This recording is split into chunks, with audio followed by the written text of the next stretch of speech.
Jordan Clarkson binanggit ang mga teammate niya sa Gilas na kinabibiliban niya. Pero bago yan, buhay pa ang pag-asa ng Gilas para makakuha ng spot sa darating na Summer Olympics next year na gaganapin sa Paris, France. Ganun pa man, hindi lang ang Gilas ang nalalagay sa alanganin ngayon dahil halos lahat nga ng Asian teams ay lumagpak nga sa first round ng World Cup. Gaya ng China, Jordan, Lebanon, Iran at ang Pilipinas ay wala man lang ang naipanalo sa kanilang laban na nagtala ang mga kupunang ito ng 0 wins at 3 losses. Tanging ang Japan lang ang kupunan dito sa Asia ang nakakuha ng isang panalo at dahil dyan ang mga kupunang nabanggit ay dadaan lahat sa classification game para paglabanan ang natitirang spot sa FIBA Olympics. Kabilang na nga dito ang ating national team na Gilas Pilipinas kung saan ay makakaharap nila ang mga kupunan ng South Sudan at China at sa dalawang game na yan ay kailangan maipanalo ng Pilipinas ang laban na yan para lumakas ang tsansa natin na mag-qualified sa Olympics next year. At mamaya nga mga idol ang simula at unang laban ng Gilas Pilipinas para sa classification game kung saan ay makakaharap nila mamaya ang kupunan ng South Sudan habang ang kupunan ng China ay nag-aabang na rin sa atin para sa sunod na classification game. At magiging magandang laban nga ito mga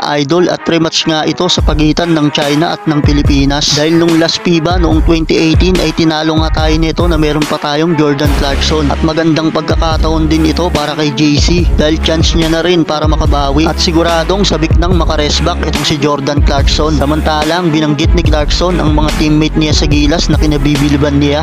Una na nga niyang binanggit itong si Roger Pugoy na sinabing hindi daw niya ito masyadong kilala pero solid daw ang shooting nito at maging kay Dwight Ramos ay impressed nga daw itong si JC habang binanggit din ng NBA 6 Man of the Year si AJ Edu. Bumilib nga ito sa pinakitang depensa ni Edu sa unang laro nito sa World Cup habang si Kai, Junmar at Abando ay hindi nga napasama sa mga nabanggit ni JC. Samantalang Kyle Anderson sabik na sa magiging matchup ng kupunan nitong China laban sa Pilipinas. Ayon nga kay Anderson ay magiging magandang laban nga daw ito sa pagitan ng China at ng Gilas. Sabi pa nito ay malakas daw ang kupunan ng Gilas na may magagaling din na player. Dagdag pa nito nasa atin daw ang home court advantage. At isa pa magiging magandang tapatan ito sa pagitan ni Clarkson at ni Anderson na parehas NBA player.